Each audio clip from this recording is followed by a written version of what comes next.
solve po the problem of allowed sigma is equals to 5 times 10 over x s to m bar of squares cross section has a whole board along its length of 4 meter. Find the resistance between the square edges. So, ang resistance na to is equals to length over sigma s. Since natin given na sigma 5 times 10 over x is m, then ang atong length sad, so wala na lang nato ang s. So magkatong s is equals to d squared minus pi r squared, so equals to 3 squared minus pi 1/2 squared is equals to 9 minus pi over 4 centimeter squared. So ato na siya gi-direct substitution dire.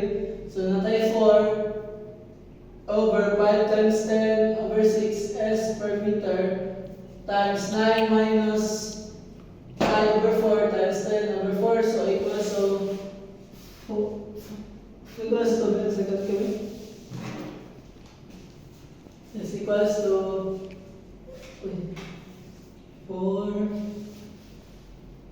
974 meters